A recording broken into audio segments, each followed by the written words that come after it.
White light को इस atomic जो हीटेड गैस थी उससे पास कराया, तो हमने जब स्पेक्ट्रम ऑब्जर्व किया तो उसमें भी हमारी कुछ लाइंस जो थी वो वेवलेंथ जो थी वो मिसिंग थी, सम wavelengths are missing.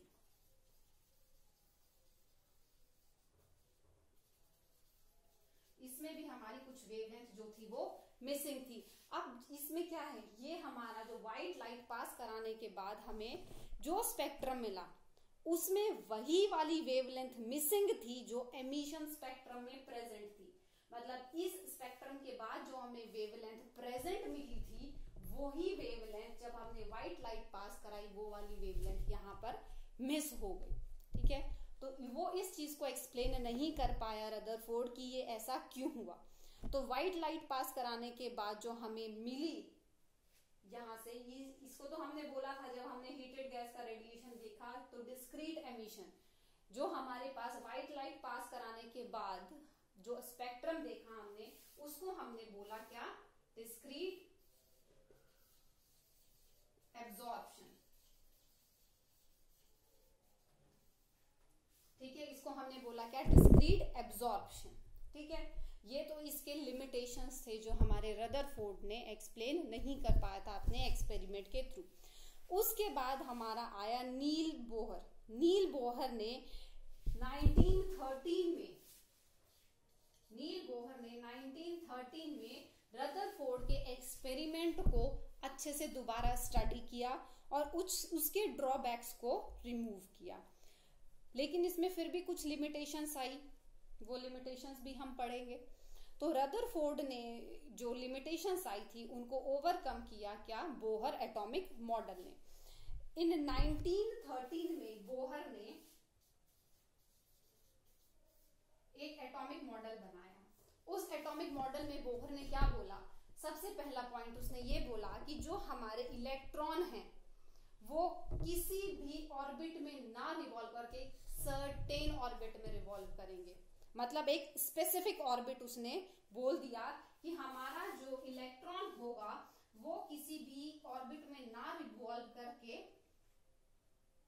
Specific orbit में रिवॉल्व करेगा। ठीक है, electron will revolve in specific orbit. Electron will revolve in specific orbit. तो इसने क्या बोला, वो ऑर्बिट जो हमारे हैं, जो रदरफोर्ड ने बोला था कि ऑर्बिट हमारे कहीं भी इलेक्ट्रॉन मूव कर सकता है, उसने नील बोहर ने उसको बोला कि कहीं भी नहीं मूव कर सकता, वो पर्टिकुलर ऑर्बिट होंगे जहां पर वो मूव करेगा। और उन ऑर्बिट्स को हमने नाम दिया क्या, एनर्जी लेवल। उन ऑर्बिट्स को हमने नाम क्या दिया, एनर्जी लेवल्स, जो आपने आई थिंक केमिस्ट्री में भी पढ़ा होगा, एनर्जी लेवल्स। एनर्जी लेवल्स क्या है, हमारे स्टेशनरी स्टेट है कि मतलब जो इलेक्ट्रॉन है उसके पास एक पर्टिकुलर एनर्जी रहेगी। अगर उसके पास वो एनर्जी है तो वो सिर्फ उसी ऑर्बिट में ही रिवॉल्व करेगा। अब ऑर्बिट्स आप लोगों ने पढ़े हैं केमिस्ट्री में, के, एल, एम, एन, ये हमारा होते हैं ऑर्बिट्स। फर्स्ट ऑर्बिट होता है के, सेकेंड एल, फिर एम, फिर एन, ये हमारे ऑर्बिट्स होते हैं। इन पर्टिकुलर ऑर्बिट्स में या इन पर्टिकुलर एनर्जी लेवल्स पर ही हमारा इलेक्ट्रॉन जो है वो रिवॉल्व करेगा। सेकंड पॉइंट इसने क्या बोला कि ये जो ऑर्बिट हमारे बने हैं, ये जो इलेक्ट्रॉन जो हमारा इस न्यूक्लियस के चारों तरफ मूव करेगा, ये जो ऑर्बिट्स हैं इनके पास एक पर्टिकुलर एनर्जी होगी। दे हैव सम फिक्स्ड और पर्टिकुलर टाइप ऑफ एनर्जी, एक वैल्यू है जो उन इलेक्ट्रॉन्स के पास या इस ऑर्बिट के पास होगी। तो अगर जो एनर्जी इस ऑर्बिट के पास है वही एनर्जी अगर कोई इलेक्ट्रॉन इस ऑर्बिट में मूव करेगा वही एनर्जी इस इलेक्ट्रॉन के पास होगी। ठीक है, तो स्पेसिफिक ऑर्बिट में हमारा इलेक्ट्रॉन मूव करेगा, ऑर्बिट के पास एक पर्टिकुलर एनर्जी होगी। जो इलेक्ट्रॉन जिस ऑर्बिट में मूव करेगा तो उस इलेक्ट्रॉन में भी उतनी ही एनर्जी होगी जितनी एनर्जी उस ऑर्बिट की है। क्लियर। उसके बाद ये बोला गया, नेक्स्ट पॉइंट जो इसने एक्सप्लेन किया या जिसको इसने बताया वो ये था कि जो इलेक्ट्रॉन होगा अगर वो एनर्जी को एमिट करता है या एब्जॉर्ब करता है तो वो एक लेवल से दूसरे लेवल में आ सकता है। क्लियर। अगर इलेक्ट्रॉन एनर्जी को एब्जॉर्ब करेगा या एमिट करेगा उसी कंडीशन में वो एक ऑर्बिट से दूसरे ऑर्बिट में मूव कर सकता है। ठीक है, तो इसका मतलब क्या है, अगर इस इलेक्ट्रॉन के पास कुछ एनर्जी है, अगर ये इसने एनर्जी लूज करी है या इसने एनर्जी एब्जॉर्ब करी है, तो उसके अकॉर्डिंग वो इससे नीचे वाले ऑर्बिट में या अपने से ऊपर वाले ऑर्बिट में जंप कर सकता है या फॉल बैक कर सकता है। ठीक है, तो नील बोहर ने ये चीज बताई। उसके बाद नेक्स्ट पॉइंट जो नील बोहर ने बोला वो ये बोला कि इलेक्ट्रॉन जो है सर्कुलर पाथ में मूव करेंगे तो उनके पास एक एंगुलर मोमेंटम होगा। अगर हमारे पास कोई भी इलेक्ट्रॉन है वो ऑर्बिट में मूव कर रहा है तो उसके पास एक एंगुलर मोमेंटम होगा।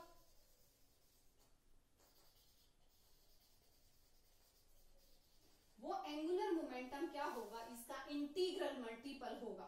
ठीक है, एंगुलर मोमेंटम जो होगा वो इंटीग्रल मल्टीपल होगा किसका, h/2 पाई का। Integral multiple means n। Clear, मतलब n की वैल्यू 1, 2, 3 आपकी एक इंटीजर वैल्यू होगी, कोई भी आपकी फ्रैक्शनल वैल्यू होगी 1.5, 1.7 या 3/4। n की ये वैल्यू नहीं हो सकती। n क्या है, आपका इंटीजर है। तो जो एंगुलर मोमेंटम होगा, क्योंकि इलेक्ट्रॉन्स क्या है, एक सर्कुलर ऑर्बिट में मूव कर रहे हैं, सर्कुलर ऑर्बिट में मूव करेंगे तो उनके पास एक एंगुलर मोमेंटम होगा। अब वो एंगुलर मोमेंटम किसके इक्वल होगा, आपका इंटीग्रल मल्टीपल ऑफ h/2 पाई के। ठीक है, उसके बाद अब ये क्या है आपका एंगुलर मोमेंटम। ठीक है, एंगुलर मोमेंटम की वैल्यू होगी आपकी n h/2 पाई। ठीक है, उसके बाद देखिए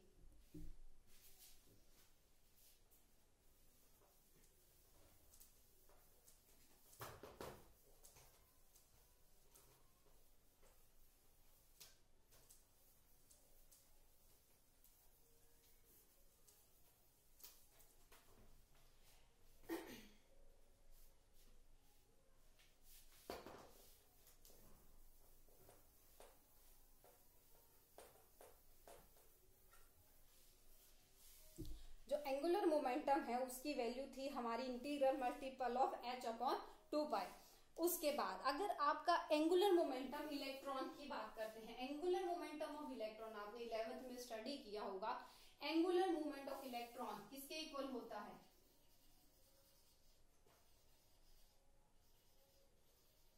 एंगुलर मोमेंटम ऑफ इलेक्ट्रॉन जो होता है वो किसके इक्वल होता है, mv/r के इक्वल होता है।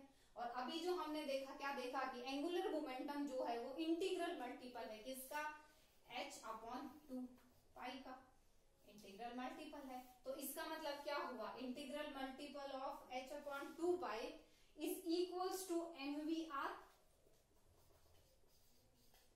ये यहां से निकल सकती है हमारी वैल्यू।